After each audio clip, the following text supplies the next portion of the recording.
welcome to my series High or Dry. This time we have No Time to Die, starring Daniel Craig in his last portrayal as Bond, James Bond. From here on I'm going into spoilers, so you have been warned, and there is going to be one major spoiler. So if you haven't seen the movie, still see my video. I need the views. Daniel Craig gives his all in this last performance as 007. There are some riveting action scenes and he is still going on strong. He really shows his strength. If you compare him with Roger Moore was about the same age in his last film, A View to a Kill. He was old, man, with the stunts and everything. But here, yeah, Craig still got it. There are nice and a lot of callbacks and references to older Bond movies. But the one that has the most similarities is On Her Majesty's Secret Service. Yeah, that one with George Lazenby. And that killer soundtrack. This movie's plot: James Bond left MI6. Now he's chilling in Jamaica when Felix Leiter, his old buddy from the CIA, turns up asking for help, leading Bond onto the trail of a mysterious villain armed with dangerous new technology. Like I said, this film has a lot of callbacks, and especially the On Her Majesty's Secret Service. All the people who you know revolving around James Bond are there. Like I mentioned, Felix Leiter, but also Q, Moneypenny and M. They're all settled in very nicely. Ralph Fiennes as M has a really nostalgic old school feel to me. He gives me that Bernard Lee feeling. You know, the M in the days of Sean Connery and Roger Moore? Somehow Ralph Fiennes also fills in the big shoes that Dame Judi Dench left behind. Now, as you know, maybe there's a new 007 in play. No, because Bond left. And we get introduced with Lashana Lynch's character, the new 007. She is a woman and she is black. Yeah, so it did not bother me at all. Did bother me, she was not so well written. She was too one-sided and easily directed to make you hate her. That was a little bit too on the nose. It's a shame because she's a talented actress. I think they could have written that character better. You ever flown like this? Nope. Léa Seydoux returns as Bond's love interest, now in succession for 2 movies. Yeah, that's not happening a lot in Bond movies. Wonder what happens if you stay in for 2 movies with James Bond. I did not feel any chemistry between those two. If you refer back to Casino Royale, the chemistry was there with Vesper Lynd's character and James Bond. Even Vesper Lynd has a pivotal moment in this movie. Anyhow, for me there was no spark.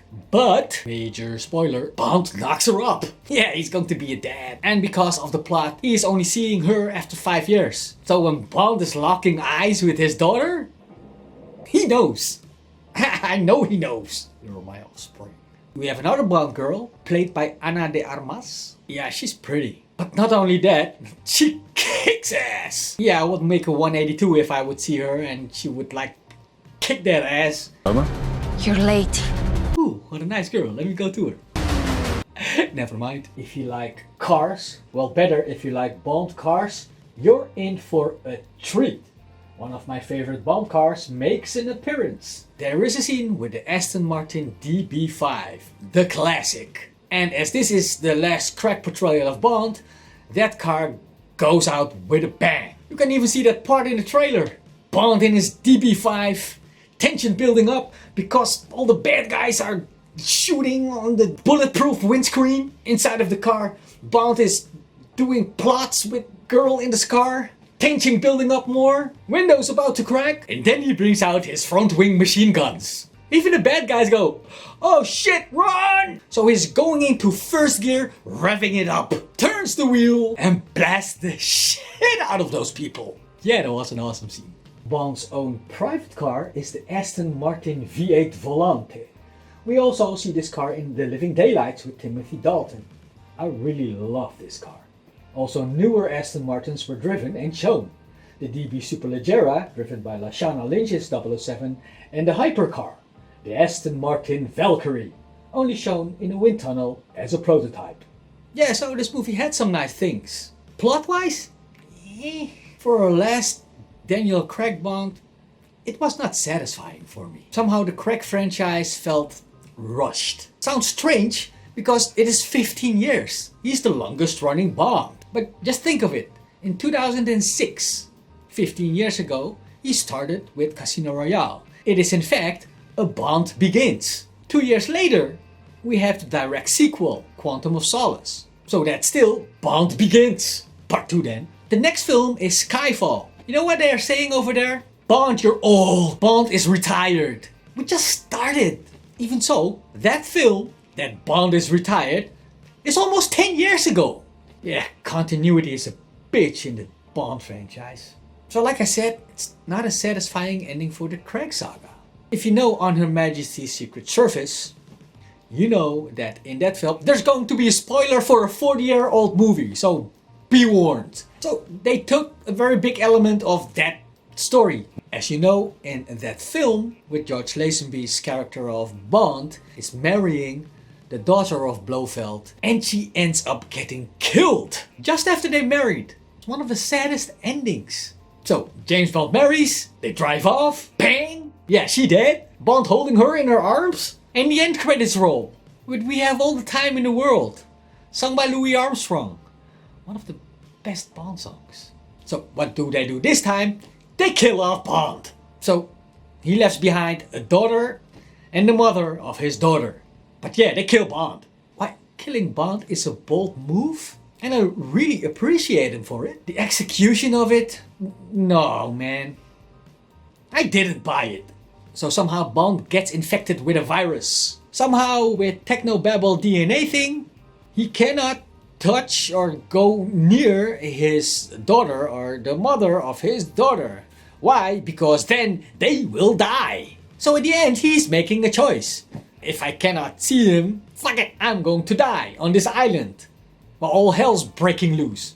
Because rockets are coming to blast shit out of me. No man, that's too easy. You're Bond. Escape from the island and go Skype with them. Or FaceTime. Come on, it's too cheap. And it's not like a little bit ambiguous with the death. No man, he dead. It's like, there you see Bond, and there you see a rocket, then Bond's gone. Bye bye Bond. They do it a lot. Just kill off things that I like. Yeah, I'm talking about Star Wars. Everything dies. Luke Skywalker is dead. James Bond is dead. Pro Evolution Soccer is dead. I did not even talk about the villain. The villain, yeah, was a cardboard cutout. Played by Rami Malek. I really like that guy. He can act. Come on, he won an Oscar. But also there, he was not well written. He had a compelling start though. That beginning scene, brilliant. And he had a lot of similarities with Dr. No. I think they even call him Dr. No. Well, he's called Lucifer 7 or something. He's wearing a mask. That mask in China is called a no mask. So at a point, one of his henchmen calls him, "Hey, Dr. No." Yeah. With the callbacks, I like the use of the soundtrack of We Have All the Time in the World from On Her Majesty's Secret Service. I really like that song and it was nicely interwoven with this film. The rest of the soundtrack though, who did the soundtrack?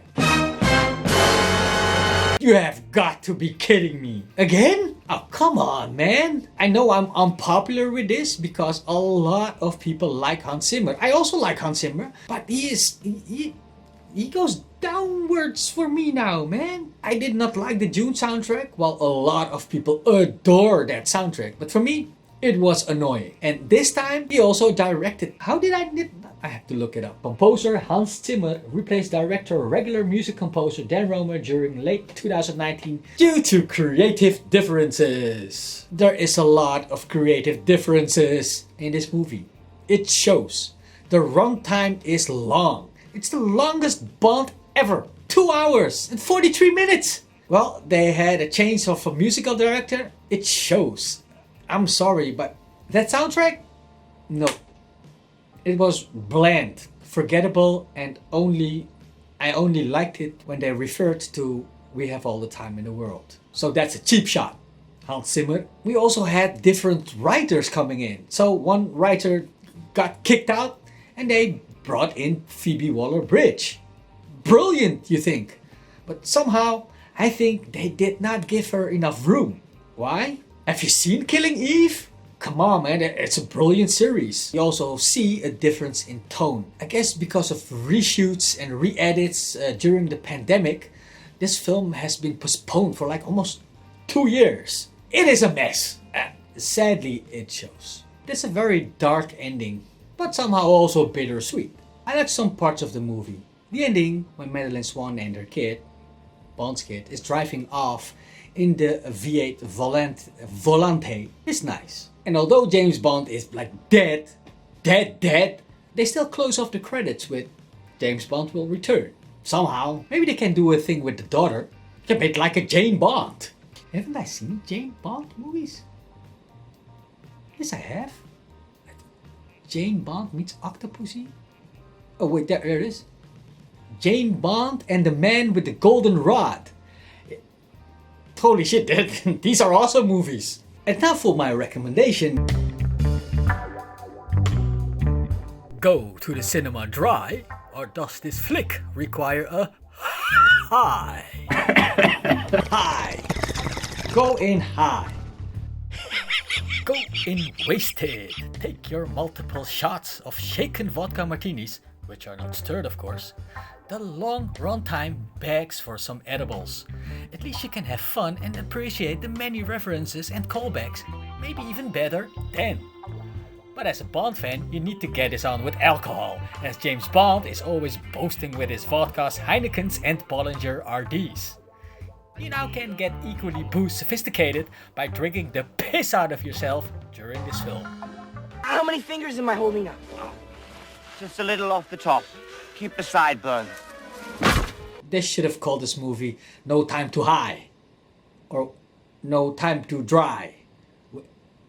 My brain hurts! I give this Bond film a 6 out of 10. Thanks for watching and subscribe to start your first cinematic therapy sessions. Think I'm going to watch Jane Bond and the Man with the Golden Rod.